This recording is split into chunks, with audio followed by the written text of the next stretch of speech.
सदियों पुरानी बात है कि बसरा के एक पुराने मोहल्ले में एक शख्स रहता था। नाम था खालिद बिन साई। उसकी उम्र 40 के लगभग थी। चेहरे पर फिक्र की गहरी लकीरें, आंखों के नीचे साए और दिल में हर वक्त एक ही बोझ कर खालिद कभी कामयाब ताजिर हुआ करता था। बाजार में उसकी इज्जत थी, बाप का वजन और अल्लाह का दिया खूब रिज्क। लेकिन फिर वक्त ने क्रूट ली। एक बड़ी तिजारती कश्ती डूब गई, दूसरा माल चोरी हो गया और तीसरी बार उसके साथ धोखा हुआ। वही बाजार जहां कभी लोग उससे कर्ज मांगा करते थे, अब वो खुद झांकी है निगाहों से कर्ज मांगता था। कर्ज इतना बढ़ गया कि उसके दरवाजे पर रोज कोई ना कोई आता, दरश्त लहजे में तकाजा करता और चला जाता। बीवी, बच्चों के लिए घर में कुछ ना बचा तो उसका मिजाज भी बदलने लगा। गुस्सा, थिकन और बेबसी, ये तीनों चीजें उसके लब और लहजे से झलकने लगे।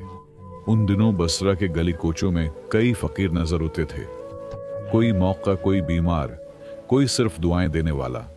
मगर खालिद अब इन सब पर चलाता, छिड़कता और नजरअंदाज कर देता। वो कहता कि अपने देखा, मेरे पास खुद कुछ नहीं, ये फकीर क्यों होते हैं? इन बार बार अल्लाह सबको दे, मुझे बख्शे। इनसे एक रात जब वो अपने घर की छत पर ठंडी हवा में बैठा हिसाब लगा रहा था कि कल किसका कर्ज देना है, अचानक दरवाजे पर हल्की सी दस्तक हुई। रात के सुनाटे में वो आवाज साफ सुनाई दी। खालिद झंझला कर नीचे उतरा, दरवाजा खोला। सामने एक बूढ़ा फकीर खड़ा था, सफेद दाढ़ी, झकी कमर और आंखों में अजीब सी रोशनी। फकीर ने भी आवाज में कहा, बेटा, एक वक्त का खाना दे। दो भूखा खालिद का माथा तैवरों से तन गया। उसने तलख लहजे में कहा, बुजुर्ग हो तो समझो मैं खुद कर्ज में डूबा हूं। तुम लोग बस मांगते हो, कभी खुद कुछ कमाओ भी जाओ। यहां से फकीर खामोश रहा, सिर्फ इतना कहा, कभी कभी जो मांगता है वो लेने नहीं देने अय्या होता है। ये कहकर फकीर पलट गया और खालिद दरवाजा बंद करके फिर अपने हिसाब में उलझ गया। मगर इस एक जुमले ने उसके दिल में अजीब सी जनबिश पैदा कर दी। रात गुजर गई, मगर फकीर का एक जुमला खालिद के दिल व दिमाग में गूंजता रहा, कभी कभी जो मांगता है वो लेने नहीं देने या होता है। सुबह हुई, सूरज की करने बसरा की गलियों में फैलने लगे, लेकिन खालिद की आंखों में नींद न थी। वो बैठा बैठा सोचता रहा कि वो फकीर कौन था। उसकी आंखों में अजब नूर था और लहजे में ऐसी गहराई जैसे सदियों की हिकमत समाई हो। उसी रोज दोपहर को बाजार में कुछ खास हुआ। खालिद हसन मामो इधार के कपड़ों में लपटा बाजार की एक पुरानी बैठक में बैठा था, जहां कभी वो खुद मालिक होता था। उसके पास एक बोसीदा रजिस्टर था जिसने उधारता हिसाब लिखा हुआ था। अचानक एक घोड़ा गाड़ी रखी और उससे एक वजी शख्स उतरा। वो लिबास साफ सुथरा, इंदाज बावकार, चेहरे पर खामोशी, मगर नजर में पहचान। वो शख्स सीधा खालिद की तरफ बढ़ा और कहा, क्या अब खालिद बिन सईद है? खालिद ने हैरान होकर सर हिलाया, जी मैं ही हूं, लेकिन अब कौन? वो शख्स हल्का सा मुस्कुराया, फिर अपनी झोली से एक लिफाफा निकाला और खालिद की तरफ बढ़ा दिया। ये आपके लिए है, एक शख्स ने दिया है। कि कहां है कि आपको दे दूं बगैर सवाल के। खालिद ने झुझकते हुए लिफाफा खोला। अंदर चमकती अशरफियां थीं और एक तहरीर। ये उनका हिस्सा है जो सब्र के साथ आजमाइश में कामयाब होते हैं।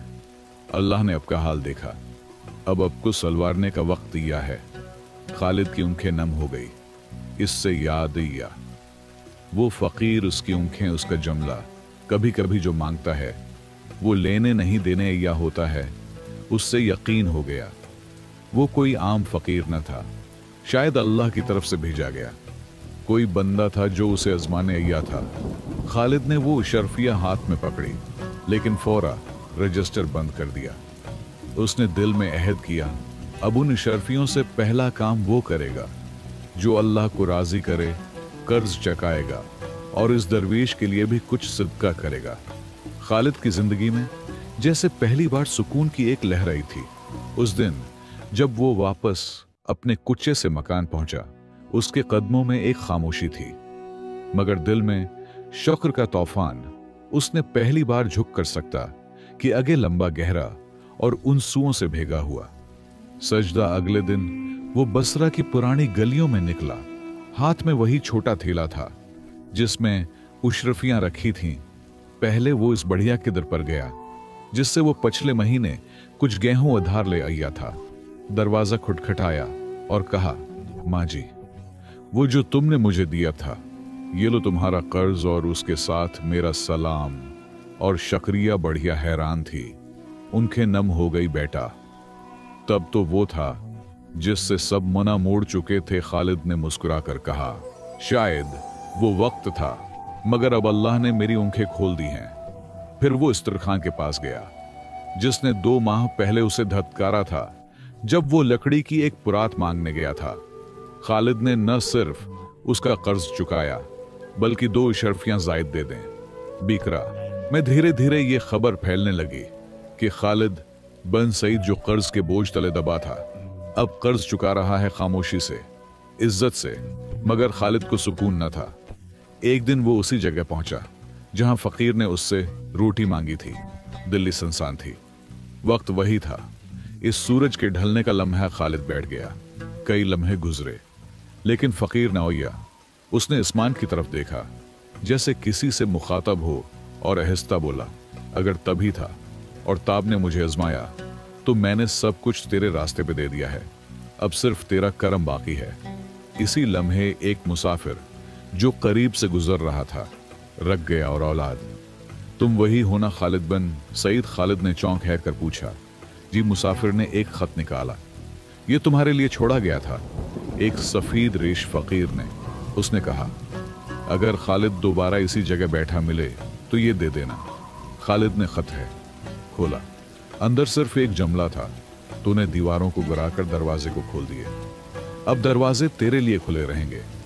खालिद की आंखों से आंसू बहने लगे, लेकिन अब वो आंसू बोझ के नहीं, सुकून के थे।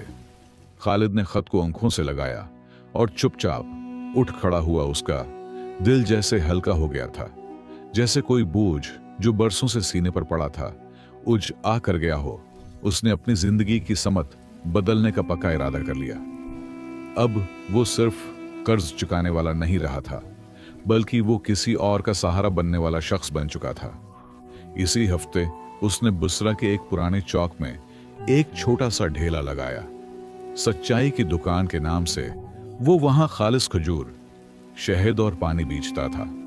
मगर उसकी दुकान की सबसे खास चीज थी, एक नरमी से कहा गया जमला और मुस्कुरा कर दिया गया। लोग उसके अखलाक से मुतासिर होकर खरीदारी करते और कुछ सिर्फ उससे बात करने होते। रोज कोई ना कोई जरूरतमंद उसके पास होता और खालिद उसकी बात गौर से सुनता, जैसे वो दुनिया का सबसे अहम शख्स हो।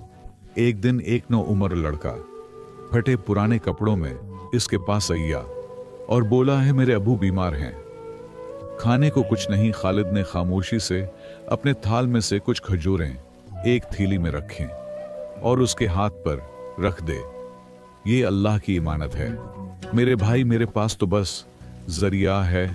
वही लड़का शाम को अपने वालिद को साथ लेकर वापस आए। उसके वालिद आंखों में आंसू लिए कहने लगे, देते तुझ जैसा सखी कम देखा है, तेरी मिसाल बुसरा में दी जाएगी। खालिद ने मुस्कुराकर कहा, मेरे लिए बस इतना काफी है कि मेरा रब राजी हो जाए। फिर एक दिन बुसरा के काजी का खादिम इया और कहा, काजी साहब ने तुम्हें बुलाया है, तुम्हारे किरदार की तारीफ सुनी है। खालिद ने आजिजी से कहा, मैं तो अब भी वही आदमी हूं जो कल कर्जदार था। फर्क सिर्फ ये है कि अब मेरी जेब खाली है लेकिन दिल है भर गया।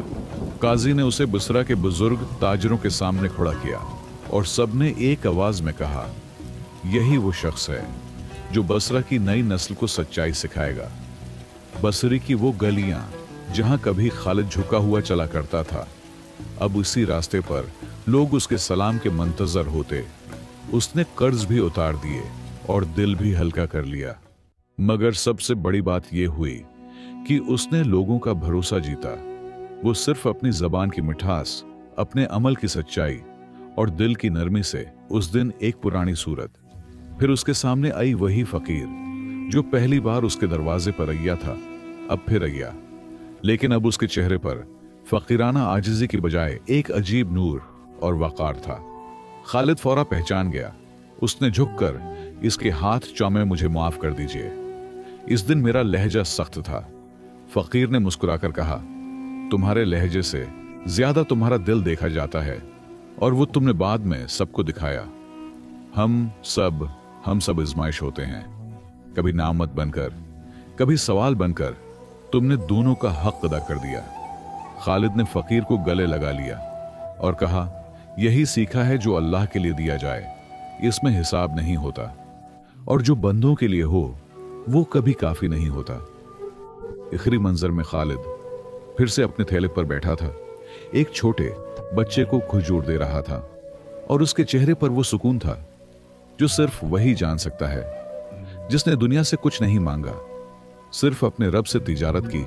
अगर आपको ये सच्चाई, सब्र और अल्लाह पर यकीन की खूबसूरत कहानी पसंद आई हो तो बरा करम उसे लाइक करें, दूसरों के साथ शेयर करें, और मजीद ऐसी सब कमूज कहानियों के लिए हमारे चैनल उम्मी की कहानियां को सब्सक्राइब करना न भूलें। आपकी दुआएं और मोहब्बत ही हमारी असल कामयाबी है। शुक्रिया।